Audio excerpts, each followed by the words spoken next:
La palabra que hoy traducimos como hechicería aparece por primera vez en la Biblia mucho antes de cualquier bruja, caldero o pacto demoníaco. Aparece en un contexto que nadie esperaría: una rebelión. No contra un rey humano, sino contra el propio Dios. Y cuando descubras quién pronunció esa palabra por primera vez en las Escrituras, vas a repensar todo lo que alguna vez escuchaste sobre ocultismo. Este es el origen bíblico de la hechicería que las iglesias raramente enseñan.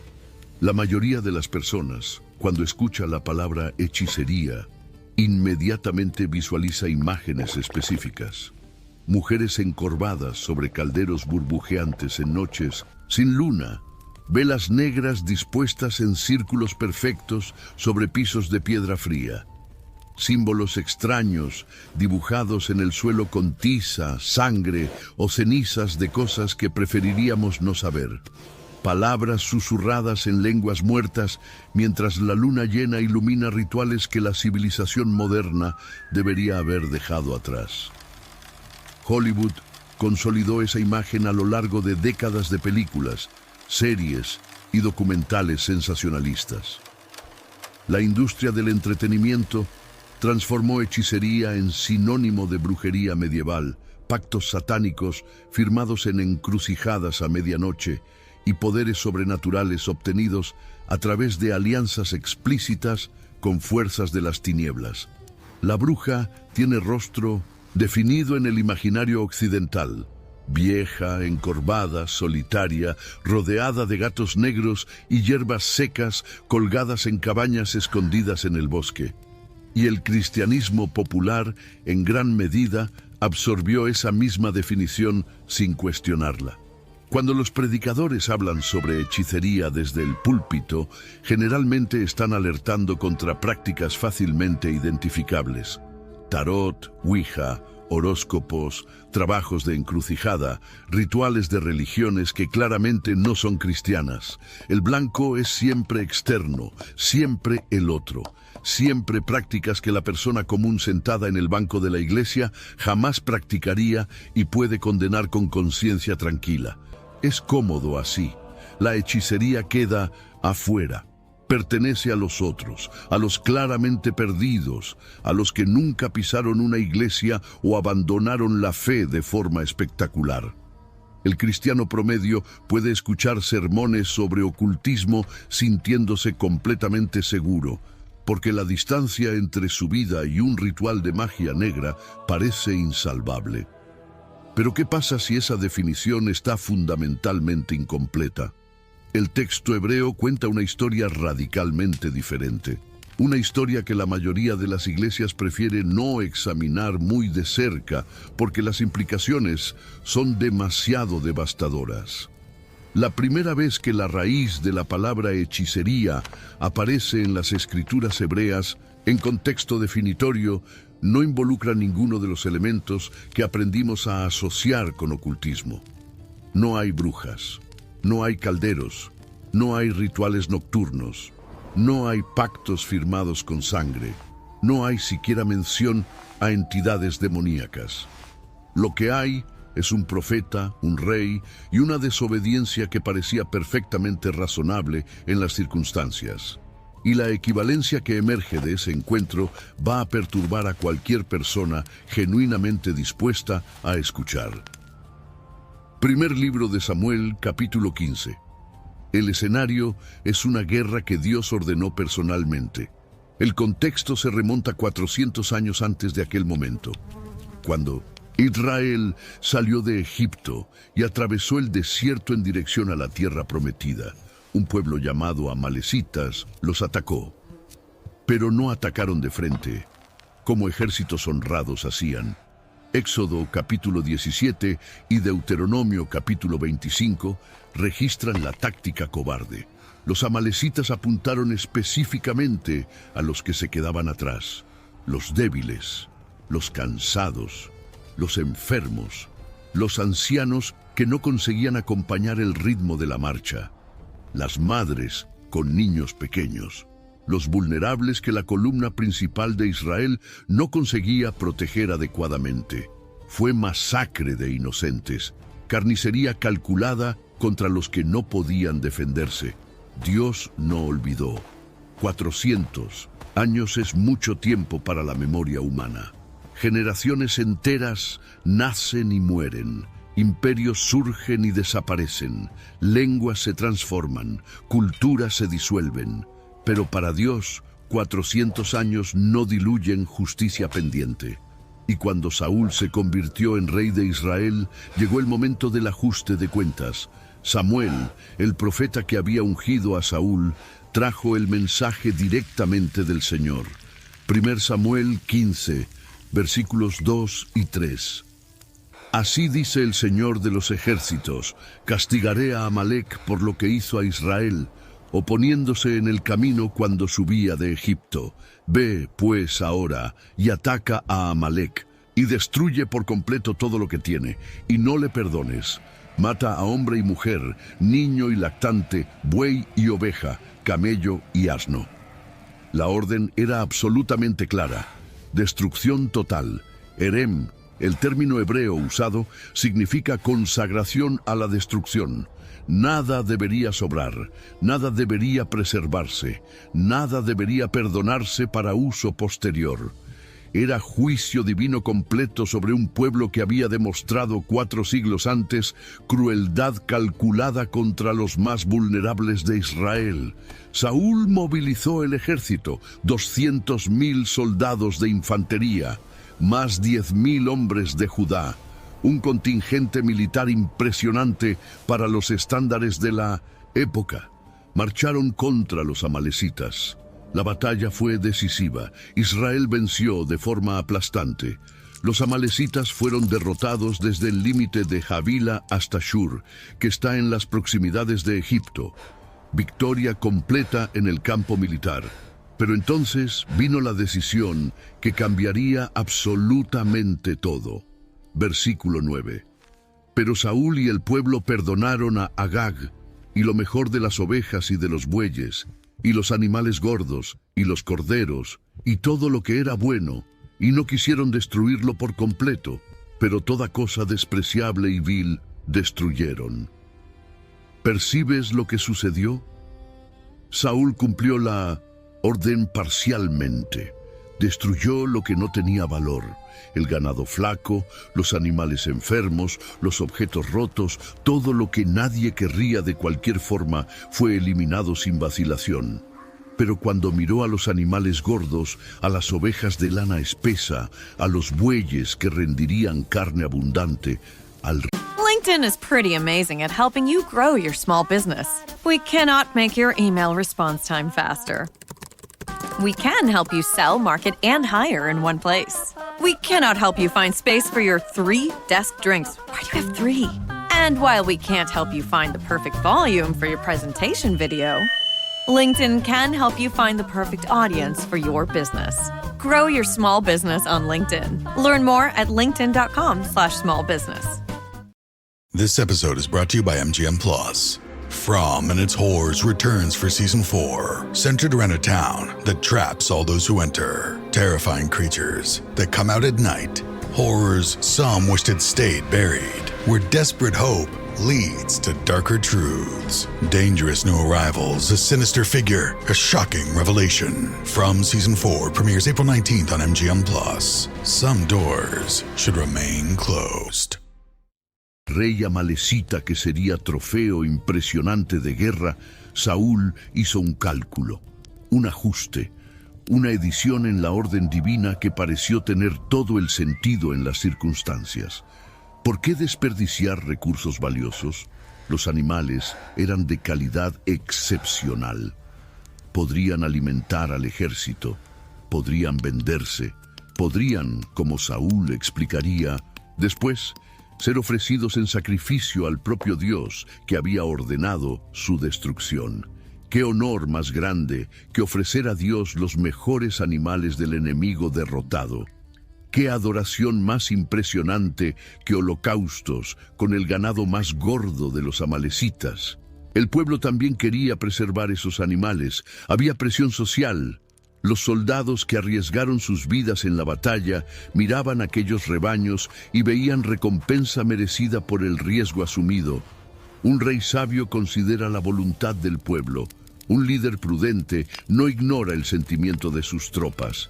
Y Saúl cedió, no por maldad consciente, no por rebelión declarada, por pragmatismo piadoso, por razonabilidad administrativa, por una desobediencia que tenía todo el sentido humano.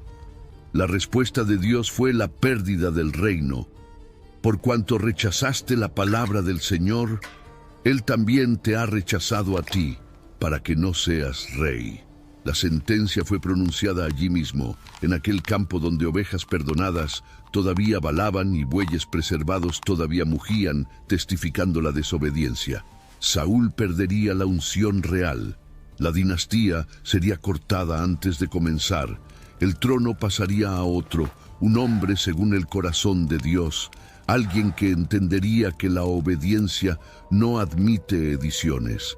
Saúl editó el mandamiento divino con las mejores intenciones, y Dios envió a Samuel para confrontarlo.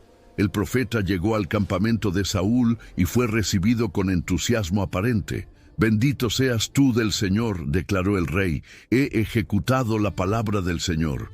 Saúl genuinamente creía que había obedecido. En su mente, la misión estaba cumplida. Los amalecitas estaban derrotados. El enemigo había sido castigado. Los detalles sobre cuáles animales fueron perdonados eran cuestiones menores, ajustes administrativos que no comprometían el objetivo principal. Samuel respondió con una pregunta que expuso la farsa inmediatamente. «¿Qué balido, pues, de ovejas es este en mis oídos y el mugido de bueyes que oigo?» Las evidencias de la desobediencia estaban gritando literalmente a su alrededor. Saúl intentó explicar. «El pueblo», dijo él, «había perdonado los mejores animales para sacrificar al Señor». Nota la transferencia de responsabilidad. El pueblo, no yo. Ellos hicieron esto. Y lo hicieron con buena intención, para adorar a Dios, para honrarlo con holocaustos y ofrendas. La desobediencia estaba siendo reempaquetada como piedad. La rebelión estaba siendo comercializada como devoción. ¿Cómo es posible que alguien desobedezca una orden directa de Dios y genuinamente crea que está haciendo lo correcto? Samuel no aceptó la explicación. Interrumpió las justificaciones de Saúl con palabras que atraviesan 3 milenios sin perder un gramo de peso. Pero Samuel dijo: ¿acaso tiene el Señor tanto placer en los holocaustos y sacrificios como en que se obedezca a la voz del Señor? He aquí que el obedecer es mejor que el sacrificio, y el prestar atención mejor que la grasa de carneros. La pregunta era retórica, la respuesta devastadora. Ninguna cantidad de sacrificio compensa desobediencia. Ninguna ofrenda, por más generosa, sustituye su misión. Dios no necesita el ganado de nadie. Él posee el ganado de 1000 colinas. Lo que Dios requiere es obediencia. Simple, completa, sin ediciones, sin ajustes, sin filtros de conveniencia humana. Pero fue el versículo siguiente el que estableció para siempre la naturaleza de la hechicería en las Escrituras. Versículo 23. Porque la rebelión es como el pecado de hechicería, y la obstinación es como la idolatría y los terafines. Por cuanto rechazaste la palabra del Señor, Él también te ha rechazado a ti, para que no seas rey. ¿Puedes dimensionar el peso de lo que acaba de ser dicho? Samuel, profeta de Dios, hablando bajo inspiración divina directa, estableció una equivalencia que demolió para siempre la definición hollywoodense de hechicería. Rebelión es como el pecado de hechicería.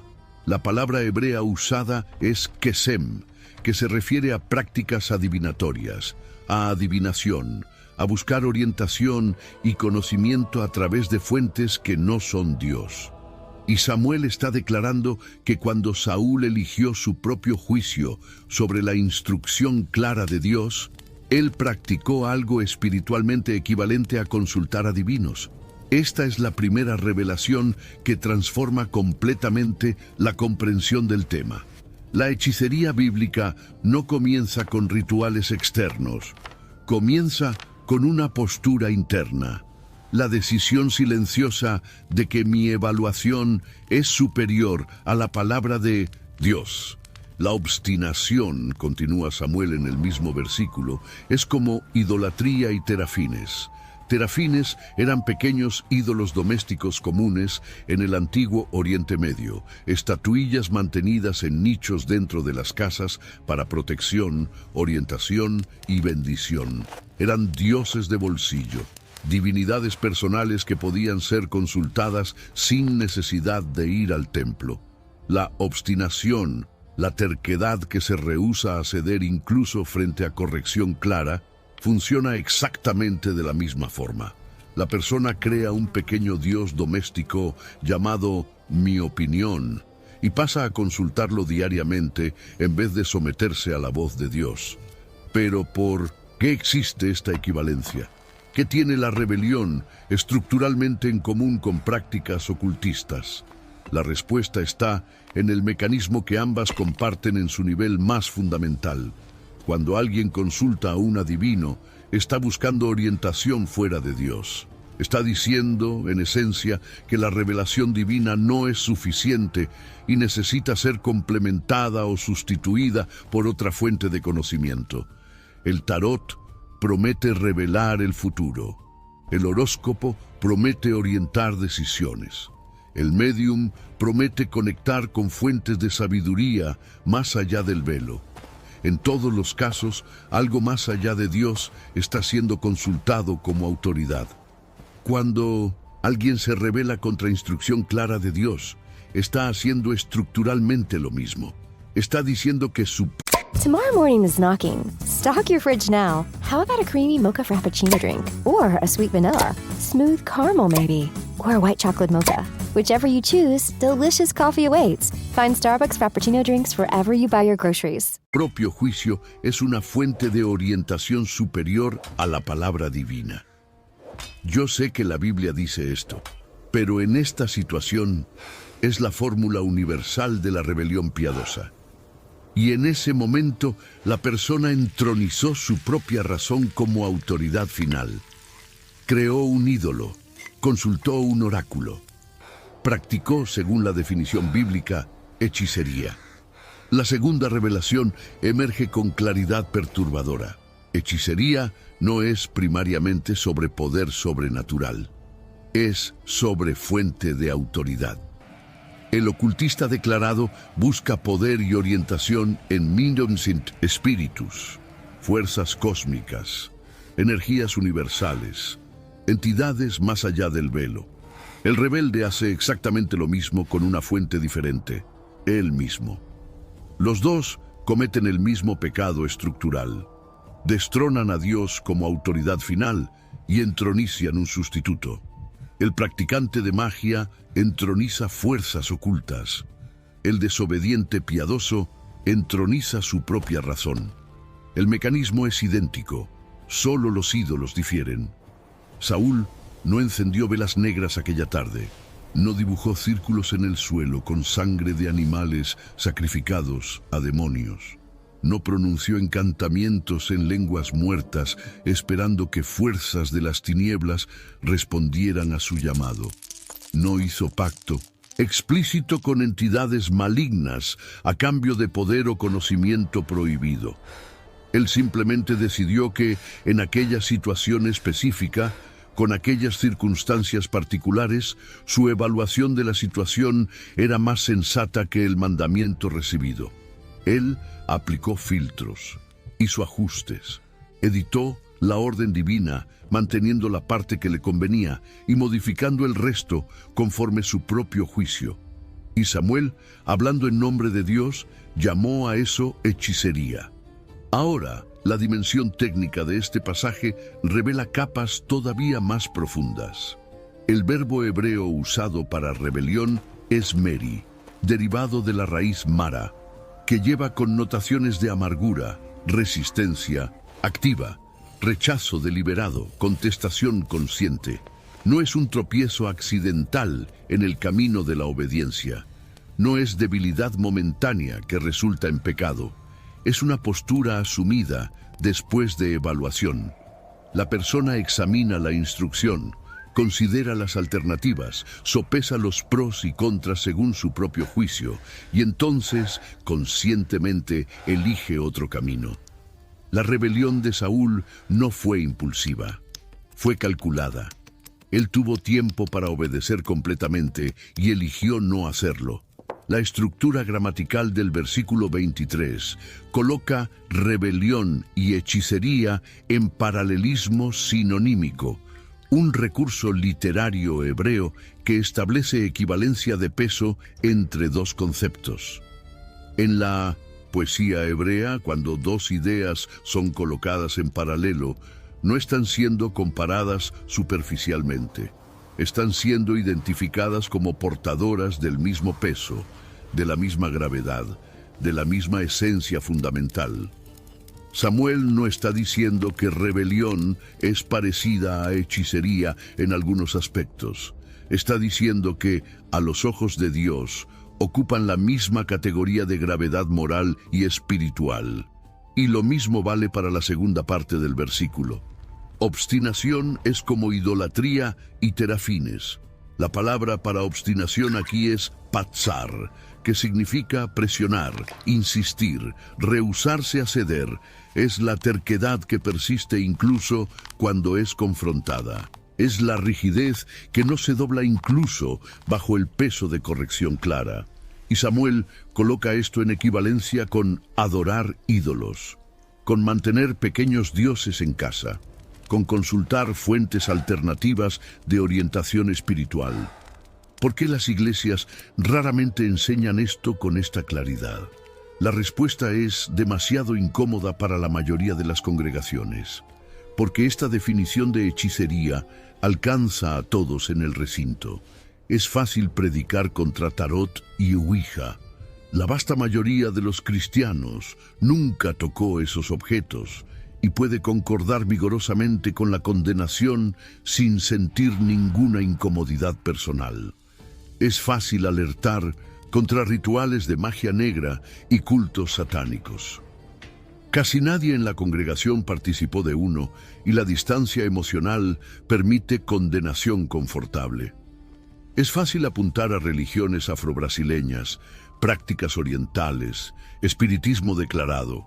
Son blancos externos, otros, diferentes, claramente identificables, pero predicar que rebelión es hechicería, que la desobediencia razonable y justificada es espiritualmente equivalente a consultar a divinos, que el ajuste pragmático de mandamientos bíblicos coloca a la persona en la misma categoría espiritual de practicantes de ocultismo. Eso alcanza al pastor que prepara el sermón, alcanza a los diáconos que administran la iglesia, alcanza a los líderes de alabanza que conducen la adoración, alcanza a cada persona sentada en los bancos que ya editó un mandamiento bíblico para caber en su propia conveniencia, e hizo eso con conciencia absolutamente tranquila.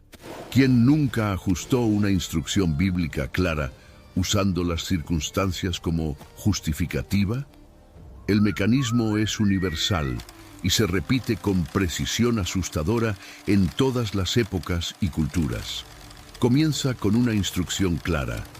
Dios dijo algo específico. La Biblia registra un mandamiento sin ambigüedad. Entonces surgen las circunstancias. En este caso específico es diferente. Dios ciertamente entendería mi situación.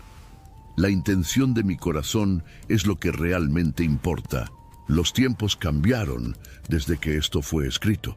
Necesito usar mi discernimiento espiritual maduro para contextualizar.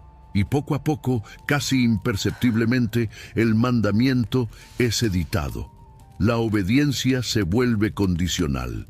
La palabra de Dios pasa por un filtro sofisticado llamado mi evaluación madura de la situación. El creyente continúa considerándose obediente porque mantuvo la esencia, el espíritu de la ley, mientras ajustó los detalles prácticos que parecían excesivos o inaplicables. Y nadie percibe, frecuentemente ni la propia persona, que acaba de practicar según la definición bíblica explícita algo estructuralmente equivalente a hechicería. Saúl tenía argumentos excelentes para lo que hizo. Los animales perdonados eran de... Ryan Reynolds here from Mint Mobile with a message for everyone paying big wireless way too much. Please, for the love of everything good in this world, stop. With Mint, you can get premium wireless for just $15 a month. Of course, if you enjoy overpaying, no judgments, but that's weird. Okay, one judgment. Anyway, give it a try at mintmobile.com/switch.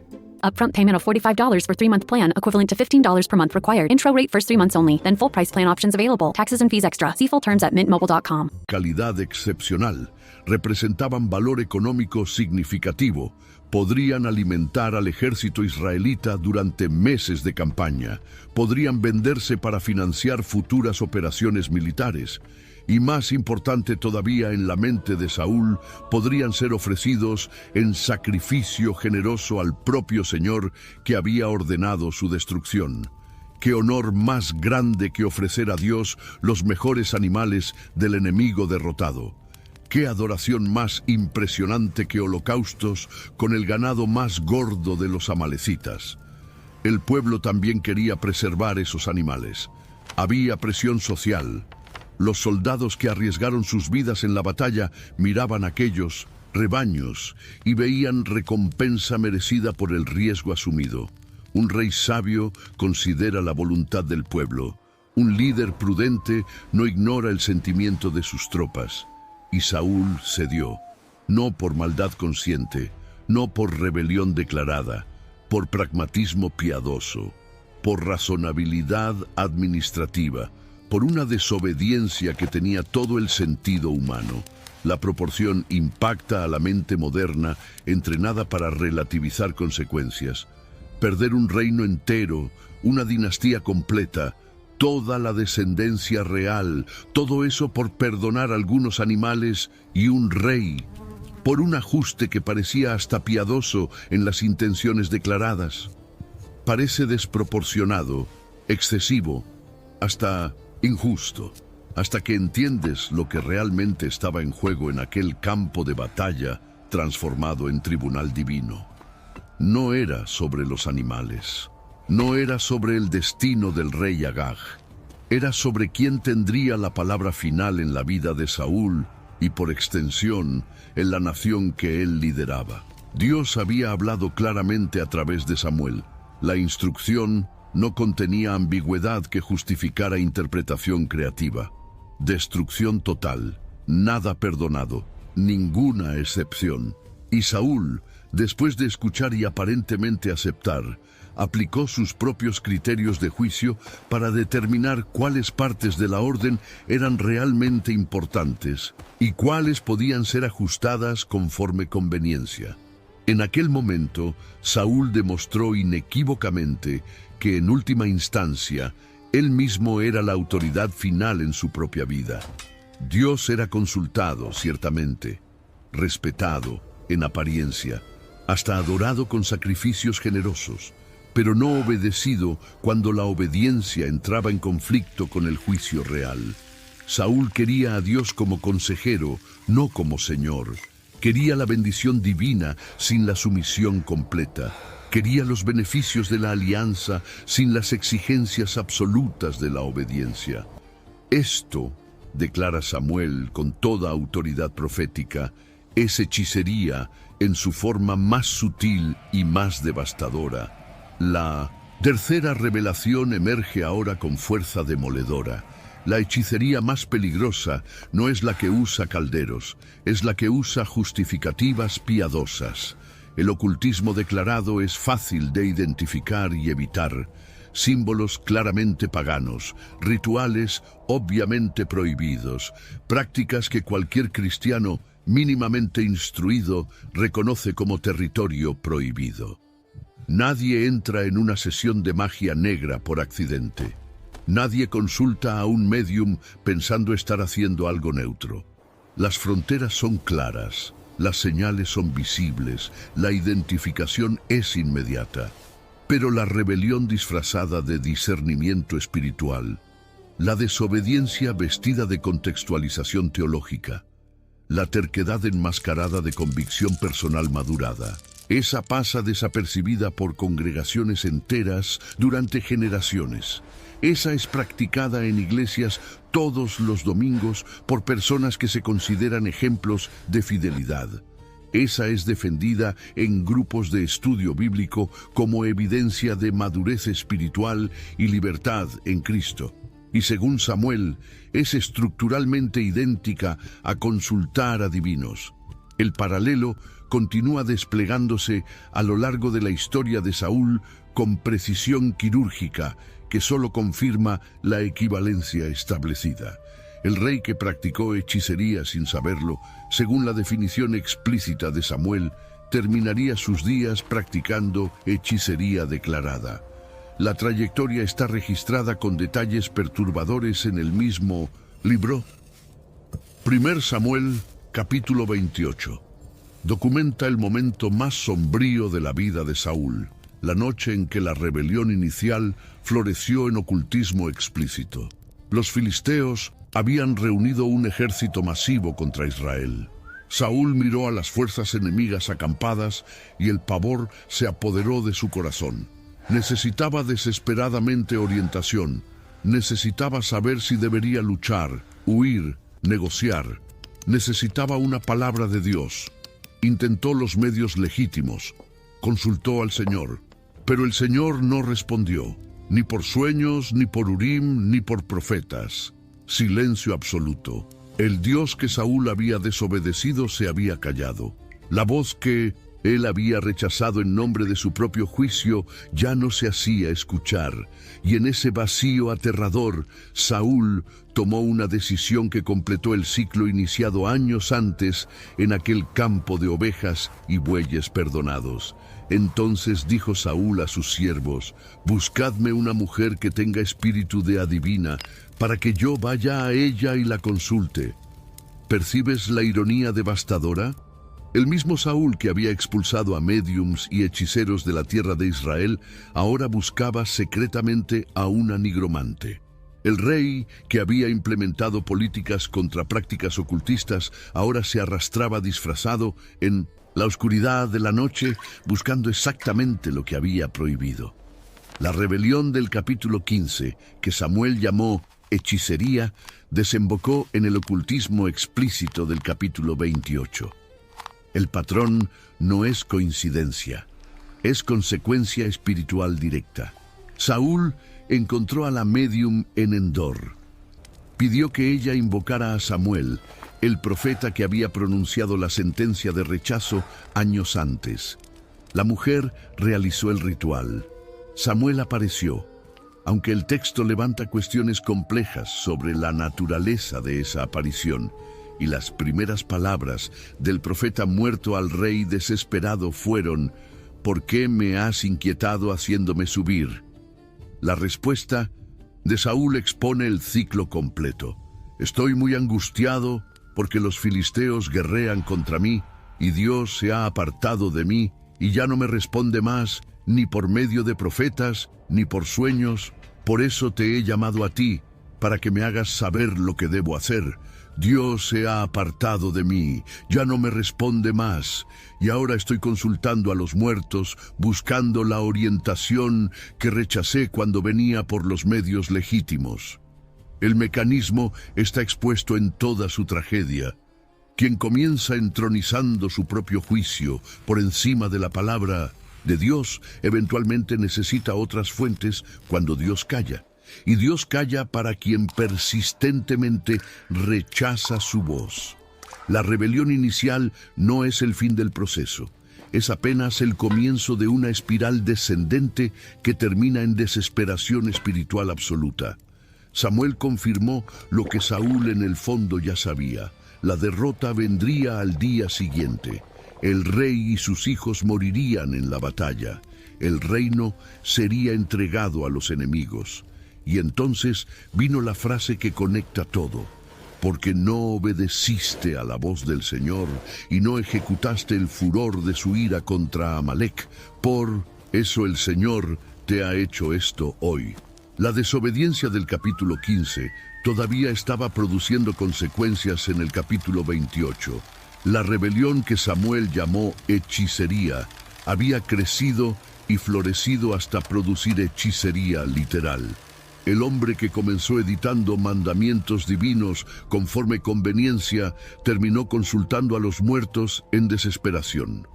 La trayectoria es una línea recta, conectando causa y efecto a través de décadas. Y ese patrón se repite con variaciones en cada generación desde entonces. La aplicación contemporánea es inmediata porque nada cambió estructuralmente en el corazón humano. El cristiano que ignora mandamientos claros sobre integridad financiera porque necesita sobrevivir en el sistema económico actual, está haciendo exactamente lo que Saúl hizo. El creyente que mantiene una relación que las Escrituras claramente prohíben porque Dios quiere que yo sea feliz y entiende mi situación, está practicando la misma edición de mandamientos. El líder que manipula personas usando técnicas que contradicen abiertamente el carácter de Cristo, porque los fines justifican los medios en el ministerio, está entronizando su propio juicio como autoridad final. El devoto, que elige conscientemente cuáles partes de la Biblia obedecer basado en preferencia personal, porque necesitamos contextualizar para la cultura contemporánea, está consultando el oráculo de su propio corazón en vez de someterse a la palabra revelada. Cada uno de esos escenarios es estructuralmente idéntico a lo que sucedió en aquel campo de batalla contra los amalecitas. Instrucción clara recibida, filtro de juicio personal aplicado, obediencia parcial ejecutada, desobediencia empaquetada como piedad o prudencia. Y en ningún momento la persona se considera rebelde. Por el contrario, frecuentemente se ve como cristiano maduro que sabe aplicar discernimiento a las complejidades de la vida real. La diferencia entre Saúl y la mayoría de las personas hoy es apenas la visibilidad de las consecuencias. Saúl perdió el reino de forma pública e inmediata. La sentencia fue pronunciada por un profeta conocido ante testigos. El resultado fue registrado en las Escrituras para que todas las generaciones lo leyeran. No había cómo esconder o relativizar lo que sucedió. La desobediencia tuvo consecuencia visible, rastreable, innegable. La mayoría de las personas hoy pierde reinos invisibles, autoridad espiritual que se esfuma sin que nadie perciba externamente, intimidad con Dios que se seca gradualmente mientras los rituales religiosos continúan funcionando perfectamente, poder de oración que desaparece sin explicación aparente mientras las palabras continúan siendo pronunciadas, fruto del Espíritu que se marchita lentamente mientras la apariencia de piedad se mantiene intacta para observadores externos. El proceso es el mismo, la escala es idéntica, solo la visibilidad difiere. Y en algún momento, cuando la crisis venga, cuando el enemigo rodee, cuando la orientación divina sea desesperadamente necesaria, el silencio de Dios forzará una elección. Volver en arrepentimiento genuino, reconociendo que la rebelión disfrazada era realmente hechicería según la definición bíblica, o buscar voces sustitutas en cualquier lugar que parezca responder. El mercado nunca estuvo tan lleno de opciones para quien quiere orientación sin sumisión, coaches espirituales que prometen dirección divina sin las exigencias incómodas de la obediencia bíblica. Horóscopos cristianizados que mezclan lenguaje evangélico con astrología mal disfrazada. Profetas de turno que venden palabras personalizadas para quien paga bien. Intuición elevada a revelación porque Dios habla a mi corazón, se convirtió en sustituto conveniente para "así dice el Señor" en las Escrituras. La hechicería moderna no necesita calderos humeantes.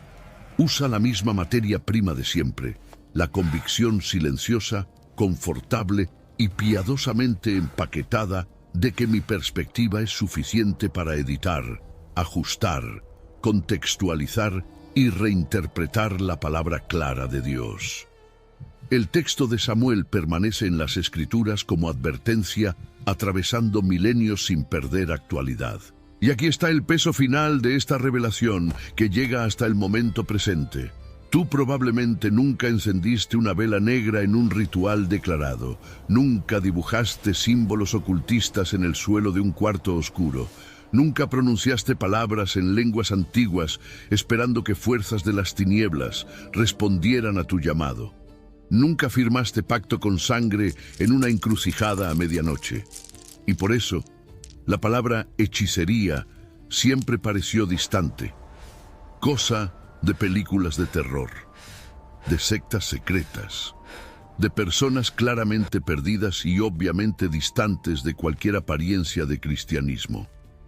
Pero Samuel no definió hechicería por el ritual externo, definió por la postura interna, la rebelión, la terquedad que eleva opinión personal por encima de instrucción divina clara, la presunción silenciosa de que esta vez, en esta situación específica, con estas circunstancias particulares, la desobediencia tiene sentido y Dios ciertamente comprenderá. Saúl no sacrificó niños en altar pagano, no invocó demonios en rituales secretos, no hizo pactos explícitos con fuerzas de las tinieblas. Solo decidió que sus razones eran lo suficientemente buenas para ajustar el mandamiento divino conforme su propio juicio, y perdió absolutamente todo. La pregunta que Samuel hizo hace 3 milenios todavía resuena en cada generación sin perder un decibel de intensidad. ¿Acaso tiene el Señor tanto placer en los holocaustos y sacrificios como en que se obedezca a su voz? La respuesta continúa siendo exactamente la misma. Y tú ya sabes cuál es. Lo que vas a hacer con ella es otra historia. La hechicería nunca necesitó brujas, solo voluntad propia entronizada.